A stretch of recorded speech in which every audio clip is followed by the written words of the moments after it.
The story of the Gao Empire is a captivating saga that unfolds against the backdrop of West Africa's rich and diverse history. Nestled along the banks of the Niger River, this empire rose to prominence during a time of great cultural exchange and transformation. To understand the significance of the Gao Empire, it is essential to delve into the broader historical context of the region. West Africa has long been a crucible of human civilization, home to vibrant societies and dynamic cultures. From the ancient empires of Ghana and Mali to the bustling trade cities of Timbuktu and Djeni, the region has been shaped by a complex interplay of political, economic, and cultural forces. The Niger River, with its life-giving waters and fertile lands, served as a vital artery of commerce and communication, connecting distant communities and facilitating the exchange of goods and ideas. Amidst this cultural tapestry emerged the Gao Empire, a testament to the ingenuity and resilience of the people of the Sahel region. Founded in the 8th century CE, the empire flourished for over 6 centuries, leaving an indelible mark on the landscape of West Africa. Its rise to power was propelled by a combination of factors, including favorable geographic location, agricultural productivity, and strategic alliances. The roots of the Gao Empire can be traced back to the ancient civilizations that flourished along the Niger River valley. Prior to the emergence of the empire, the region was inhabited by a diverse array of ethnic groups, each with its own social and political structures. Among these early societies were the Soninke, who founded the legendary Empire of Ghana, and the Tuareg, renowned for their nomadic lifestyle and mastery of desert trade routes. The influence of these predecessor states played a significant role in shaping the trajectory of the Gao Empire. From the Soninke, the Gao rulers inherited a legacy of centralized authority and administrative sophistication, laying the groundwork for the empire's future governance structure. Meanwhile, the Tuareg nomads contributed to the empire's economic prosperity by facilitating trade across the Sahara Desert, connecting Gao to lucrative markets in North Africa and beyond. The Gao Empire was officially founded in the 8th century CE, under the leadership of King Zakumba I. According to oral tradition, Zakumba I was a charismatic ruler who unified the disparate tribes of the Niger River Valley through a combination of diplomacy and military conquest. Under his reign, Gao emerged as a regional power, exerting influence over neighboring territories and establishing itself as a formidable force in West Africa.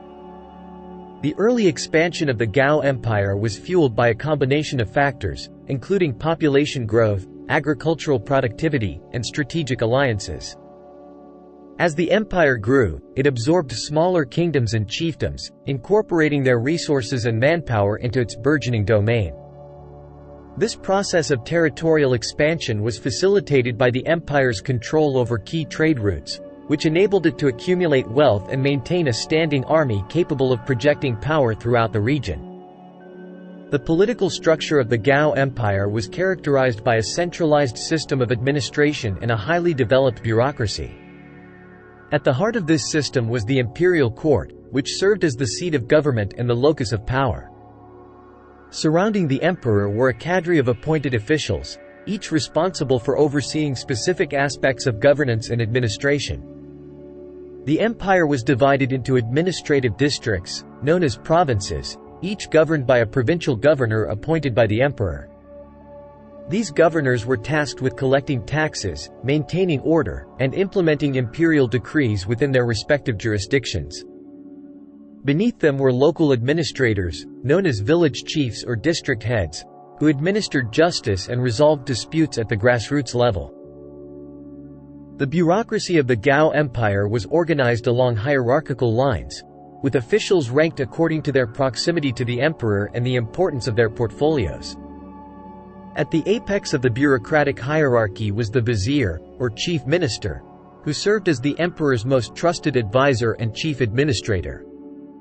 Beneath the vizier were a myriad of lesser officials, including scribes, tax collectors, and military commanders, each playing a vital role in the functioning of the imperial government.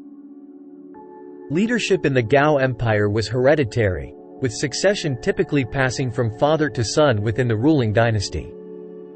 The emperor, or Mai, was regarded as both a political and spiritual leader, wielding absolute authority over the affairs of state.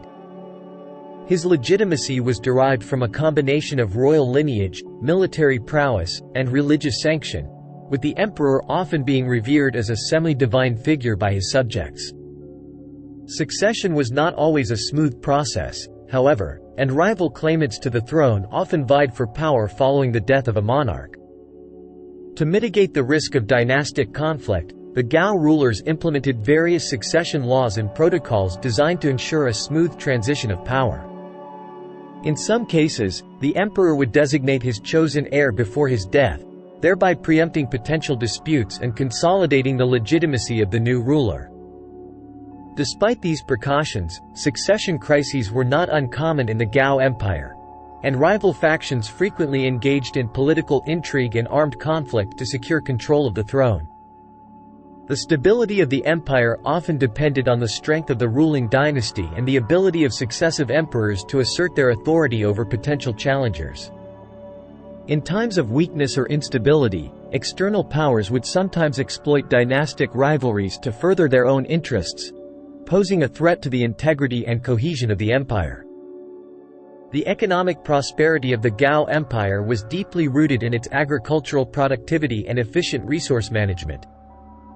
The fertile lands along the Niger River provided abundant opportunities for cultivation, allowing the empire to sustain a large and growing population. The primary crops grown in the region included millet, sorghum, rice, and maize, which formed the dietary staples of the empire's inhabitants. Resource management played a crucial role in ensuring the sustainability of agricultural practices within the empire. The Gao rulers implemented various irrigation techniques, including the construction of canals and reservoirs, to harness the waters of the Niger River and maximize crop yields. In addition to agriculture, the empire also exploited natural resources such as gold, salt, and iron ore, which were traded both domestically and internationally. One of the key drivers of the Gao Empire's economic prosperity was its strategic location along the trans-Saharan trade routes. These ancient trade networks connected West Africa to the Mediterranean world, facilitating the exchange of goods and ideas between the Saharan hinterland and the civilizations of North Africa and beyond. The Gao Empire capitalized on its position as a gateway between the Sahel and the Sahara, establishing lucrative trade relationships with merchants from across the Islamic world. Gold, ivory, and slaves were among the empire's most valuable exports, while salt, textiles, and luxury goods were imported in return. The city of Gao emerged as a bustling commercial hub, attracting merchants and traders from as far away as Egypt, Persia, and Arabia. The trans-Saharan trade routes not only enriched the coffers of the Gao Empire but also fostered cultural exchange and cross-cultural interaction. The empire became a melting pot of diverse ethnicities, languages, and religious beliefs, as merchants and travelers from different regions converged on its markets and caravanserais. This cosmopolitan atmosphere contributed to the cultural vibrancy and intellectual dynamism of the empire, leaving an enduring legacy that transcended its borders. The cultural flourishing of the Gao Empire was epitomized by its magnificent architecture and sophisticated urban planning. The city of Gao itself was a testament to the empire's grandeur, with its imposing fortifications, bustling markets, and sprawling palaces. The architectural style of the empire was characterized by a fusion of indigenous African traditions and Islamic influences, resulting in the construction of mosques, madrasas, and palatial complexes adorned with intricate carvings and geometric patterns. Urban planning was a central concern of the Gao rulers, who sought to create orderly and aesthetically pleasing cities that reflected the empire's status as a center of civilization. Streets were laid out in a grid pattern, with markets, mosques, and administrative buildings strategically located at key intersections. Water management was also a priority, with elaborate systems of wells, cisterns, and aqueducts ensuring a reliable supply of water to the city's inhabitants. Education and scholarship flourished in the Gao Empire, supported by a network of madrasas, libraries, and centers of learning. Islamic education played a central role in shaping the intellectual landscape of the empire, with scholars studying the Quran, Hadith, and Islamic jurisprudence under the guidance of learned teachers. In addition to religious education, the Gao rulers also patronized the arts and sciences, sponsoring the translation of classical texts and the production of original works in fields such as astronomy, mathematics, and medicine. The city of Timbuktu, located within the territory of the Gao Empire, emerged as a renowned center of learning during this period, attracting scholars and students from across the Islamic world. Its libraries housed thousands of manuscripts, written in Arabic and indigenous African languages, on subjects ranging from theology and philosophy to history and literature. The intellectual achievements of the scholars of Timbuktu helped to spread knowledge and enlightenment throughout the empire and beyond, leaving an indelible mark on the intellectual history of West Africa. The military might of the Gao Empire was instrumental in its expansionist ambitions and territorial acquisitions. From its early days, the empire engaged in a series of conquests and annexations, expanding its borders through a combination of diplomacy, warfare, and strategic alliances. The Gao rulers were adept military strategists, leveraging their control over key trade routes and riverine networks to project power into neighboring territories. Conquests were often motivated by economic incentives, as the empire sought to gain control over valuable resources and trade routes. The Gao Empire's military campaigns extended as far north as the Sahara Desert and as far south as the savannas of modern-day Nigeria. The empire's military prowess was bolstered by a standing army composed of professional soldiers, supplemented by levies from vassal states and allied tribes. In addition to its expansionist ambitions, the Gao Empire also employed defensive strategies and warfare tactics to safeguard its borders and protect its interests. Fortifications played a crucial role in the empire's defensive posture, with cities and settlements fortified against external threats. Walls, watchtowers, and moats were constructed to deter would-be invaders and provide a bulwark against enemy incursions. The Gao Empire's military doctrine emphasized mobility, flexibility, and adaptability, allowing its forces to respond swiftly to changing circumstances on the battlefield. Cavalry units, armed with spears, bows, and swords, formed the backbone of the empire's army, while infantry and archers provided support from behind fortified positions. Guerrilla tactics and ambushes were also employed to harass and disrupt enemy supply lines, weakening their resolve and sapping their strength. Religious practices and spiritual beliefs played a significant role in the cultural landscape of the Gao Empire, with Islam emerging as a dominant faith during this period. The spread of Islam was facilitated by trans-Saharan trade networks and the influence of Muslim merchants and scholars who traveled to the region from North Africa and the Middle East. Over time, Islam became deeply intertwined with indigenous African religions, giving rise to a syncretic blend of beliefs and practices. Local traditions and customs were incorporated into Islamic rituals and ceremonies, creating a unique cultural synthesis that reflected the diverse heritage of the empire's inhabitants. The rulers of the Gao Empire embraced Islam as a unifying force, using it to legitimize their authority and foster social cohesion among the empire's ethnically diverse population. Rituals and ceremonies played an important role in religious life within the Gao Empire, serving as occasions for communal worship, celebration, and commemoration. Mosques served as centers of religious activity, where Muslims gathered for daily prayers, Friday sermons, and special occasions such as Eid al-Fitr and Eid al-Adha. In addition to Islamic rituals, the empire's inhabitants also observed traditional African ceremonies honoring ancestors, spirits, and deities. These rituals often involved music, dance, and sacrifices, as well as the recitation of oral poetry and proverbs.